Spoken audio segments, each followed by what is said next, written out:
All right, guys, back with the cab project here. It is another weekend here, and we had a good bit of progress again. So let me kind of get you all back up to speed with, I'd say, a day and a half worth of work. We'll start with our interior cab harness. I told you last time that I needed to get the harness off of the single cab truck that's outside that I'm basically getting all the 7.3 parts off of. Basically getting that harness into this cab because the plugs are different that connect to the dash here, which I'll get to soon because yes, there's a dash in it now. But I'll show you what I did. So my issue with the 7.3 harness that I need to use for this cab is that it had no plugs for the rear speakers. And I really want rear speakers. So what I did was this is a rear speaker plug off of the 6-liter cab harness off of, I don't know, say an XLT. And I took the two wires and spliced them into the speaker wires for the driver's side door. And that they're connected together with butt connectors right around here. So you can't really see anything going on. And these wires kind of just disappear up into there behind the e-brake pedal. So that's how I'm going to do that, and I just need to clean all the wires up and feed the wire basically, right to where our speaker is going to go here. So for the driver's side, that's what I did for the rear speaker wires. I'll show you on the passenger side. So the 7.3 harness is a little different because for the passenger side, instead of the harness just, like the 6.0 harness, it will kind of come down over, and then the harness will cross all the way over the floor back this way to your door speaker wires. However, on the 7.3 harness, it's its own separate harness so it has your door jar, your speaker wires. It comes through to a connector that connects again to the dash instead of wires going all the way over. So what I did for rear speaker wires for the passenger side was I again spliced these wires into the passenger side door speaker wires, and I did that again way far up enough so you can't even really see where that happens. And I'm running this wire pretty much over to where this will be too. That's not finalized yet, but I'm gonna route this wire in and basically to where that speaker will go. So hopefully that works for our speaker setup. I really wanted those rear speakers. It's kind of pretty bad audio having not even rear speakers, just a driver and passenger door speaker. So that'll be nice. Now, my next issue that I did not like was, so if you guys know, XLTs, I think it's XLTs, and compared to XLs, the dome lights. So this is a XLT dome light. It's got the switches on it, right? You can turn them on and off when you want. Little fancier, I'll say, for the year, right? This is the lens that goes over it.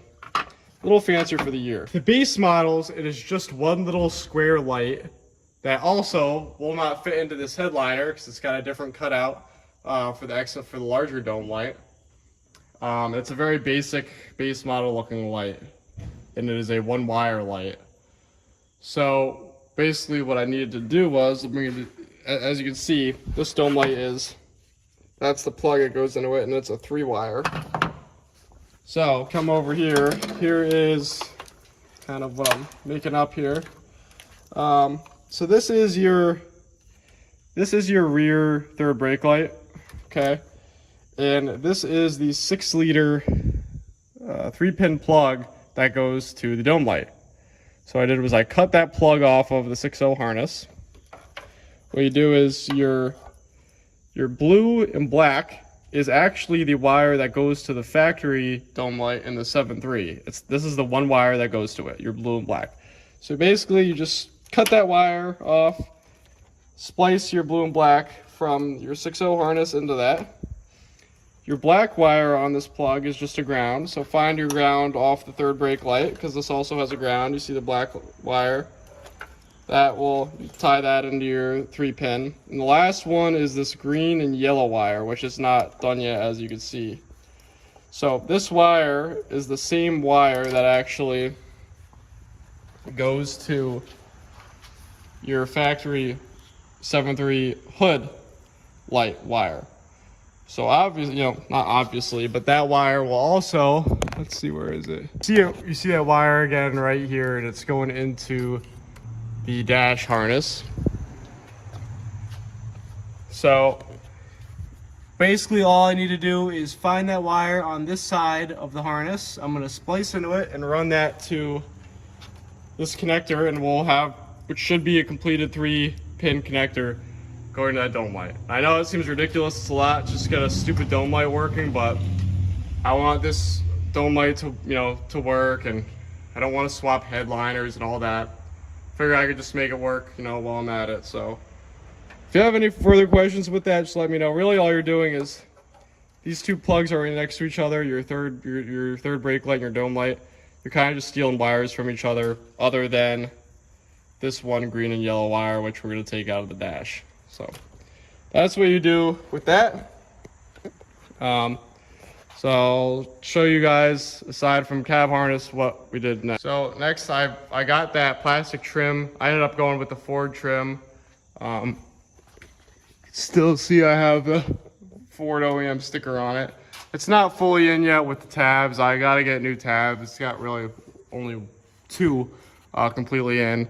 But I've got the wire, loosely tucked behind that, but it just cleans it up a lot. I'm glad I got the new piece for that. This is where our slave cylinder reservoir will mount to. So that's in.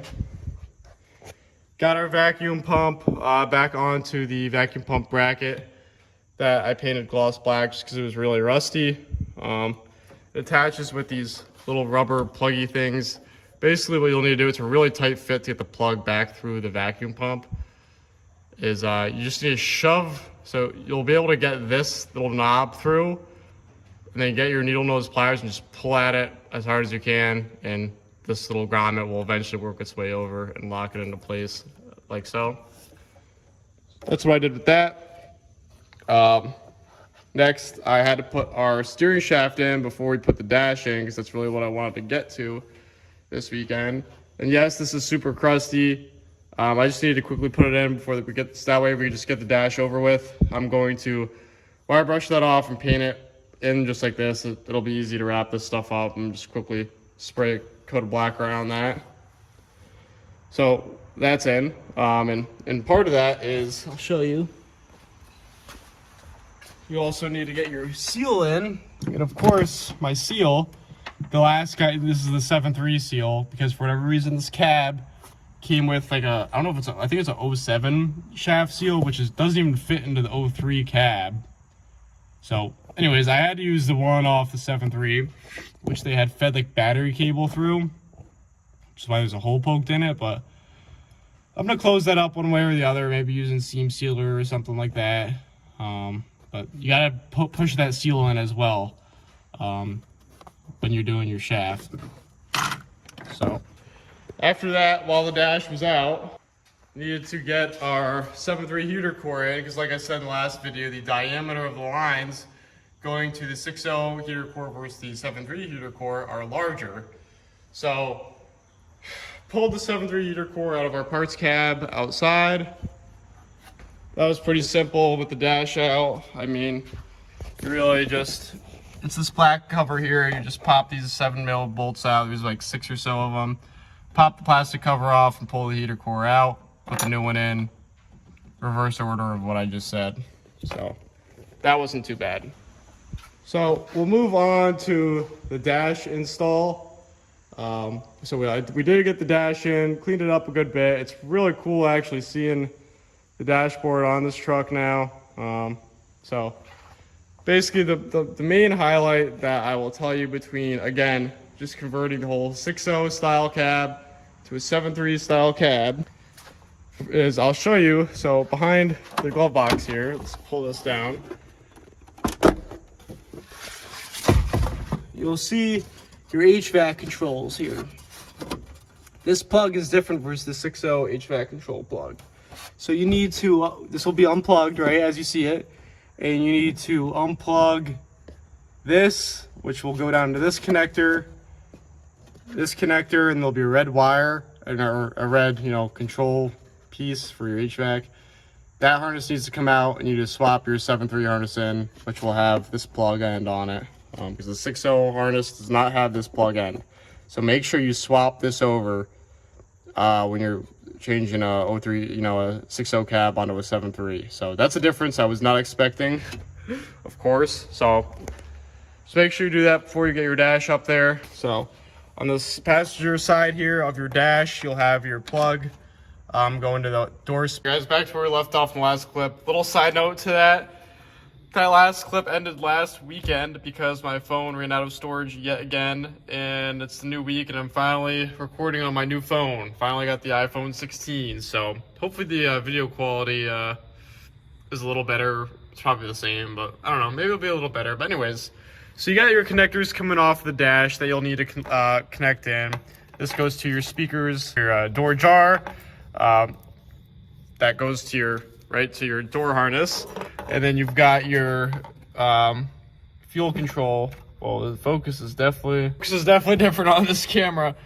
This goes to your fuel reset. I'm gonna need to mess around with this a lot, but this plug goes to your fuel reset. So I got that routed. Now for this side, so I did add my rear speaker wires in again. You see I have it very neatly zip tied now, but I did the same thing. I used some butt connectors, spliced into the door speaker wires all the way somewhere around up here to where the harness goes in, because it was before the dash was on. I've got it routed up. I already put these panels on just yesterday, but routed through and over to your speaker. Instead of like an 03 harness, the wire runs all the way over, up through the headliner and back down this way. The focus is really weird on this camera, guys. I'm really trying to figure it out. I kind of wish it would autofocus instead of me having to tap around. But that's besides the point. I showed you the HVAC controls, so that's all done. Another thing that I did is you'll see basically, so the headliner is back up and the dome light's back in, which means I found the last wire, which I really hoped I talked about, and that's why I hate that these videos that the clips just end because I run out of storage, because then a week later, you know, I forget about what I was saying or what I did say or what I didn't. But I had one wire that wasn't hooked up to the dome light harness because I was converting this dome light from the old 7.3 XL style to the new 6.0 style. And I did find that wire that I wanted to splice into. Let me get my flashlight on. All right, guys, so where you see that butt connector, that is that green and yellow wire going into the fuse box. There is where I caught it. So I spliced into that, and we ran that wire. I actually found the identical color wire that I want off the 6-liter harness, and ran it down. You see it? Oh, you see it here? And again, we go all the way back up. I got this all neatly zip tied. Goes all the way up through your headliner and to your dome light. I already have it plugged in, and I've got the third brake light wire. You can see it because I got the third brake light already in, but I've got that plugged in and fed to the back there as well. So we're really making some serious progress on this cab, guys. I got the interior wiring just about complete. I got the steering shaft a little bit prepped for paint because I do need to paint that. We've got our battery trays primed. They just need to be hit with the gloss black as well as the battery tray bolts. And today, actually, I received my brake line kit. Steel brake line kit. I think it's a 7-piece kit. Super happy that I went with getting it because, so I got my, I'm not sure if I talked about this. If I did, I'll cut it out. But I got a used ABS module off eBay because the other one was crushed as well as the bracket was crushed. I think I talked about this. But anyways, the ABS, I needed these steel brake lines going from the master cylinder to the ABS, and really I wasn't sure what brake lines I cut from pulling the cab from the frame and which ones I didn't. So got the kit in, and the first line I figured that I could actually secure and put on because it kind of stays with the cab. It doesn't go from cab to frame like the other brake lines. was the master cylinder to ABS line, and got that in. I'll tell you, it's a perfect fit. They did a very good job with molding these lines how they should be, and it just saves you so much time. You know, they're pre-molded, pre-bent, and so far the right fittings. I had the other lines mocked up. Like this goes to your driver's side, driver's side front, and then your line coming out of the ABS going to the rear. And so far they seem correct, which I'm super happy about that. It's gonna save me a bunch of time. And it was only like $120. It's for all that headache that it's gonna save you. And even cooler is they've got them pre-labeled for you. So on the other side of that tag, you know, it tells you where it should go, which is kind of nice because kind of hard to remember where all these lines are going and whatnot. So that's in. That's super exciting. And I got, just tonight, I just hooked up my heater hoses just because one more thing to get done. Now, a little thing that I ran into tonight, I've been holding off putting the starter solenoid in, right? I just didn't want to do it because I figured it was such an easy, quick job. Come to find out that this is 03 cab. The solenoid would mount, you see, right where these two holes are. Now in the 99 to 03s or 02s, these are threaded holes. Obviously, these are not threaded. I need to figure out a little something with that. I'm not really sure what yet because you can't get clips in there. I'm talking about these two holes. You can't get clips in there, so I'm really not sure yet. That's something I'm gonna probably look up, see if anyone else on the forums has dealt with that, and see what they did. There's definitely a solution around it. I'm just not sure what's the easiest yet. Right, but you know, it's just funny, something stupid like that, and here we are. I'm gonna need to modify the inner fender or something just to get my starter solenoid to work. Or, you know, you can put it anywhere, but that's where your factory battery cables and everything are gonna line up to and whatnot. So it'd be nice to get that figured out. So yeah, so basically we're pretty much wrapping up what we can do to the cab for now. There's a lot of stuff that needs to be done, but we can't do it. The interior cannot get done, like the carpet and seats, until this cab's on the frame, because we're using a chain, that chain, to actually get this cab on the frame whenever that comes, because whenever that time comes, why that needs to wait. Basically, so that's why we're kind of at a stopping point for now. There's little things, like I said, the battery trade and whatnot, so probably one more episode before cab is completed. And tomorrow, even cooler, is tomorrow I'm heading out, getting some completely, they should be perfect, rust-free front doors and rust-free front fenders, you know, matching color and everything. I'm paying what they're worth, but it'll be nice to not deal with basically not dealing with junk. You get what you pay for, so that'll be pretty cool, and get back here tomorrow and see what else we could button up on this thing. So we're getting very close, guys. So hopefully when I edit this all makes sense, because that week gap, which shouldn't have happened, I blame my phone, but I can't use my phone as an excuse anymore because I've got this brand new one. So hopefully quality gets a lot better on these videos, guys. I appreciate you watching. Let me know if you have any questions. So much more coming to this build. We're going to be starting on the frame and removing the engine and trans out of the old frame pretty soon. So stay tuned. Thanks for watching.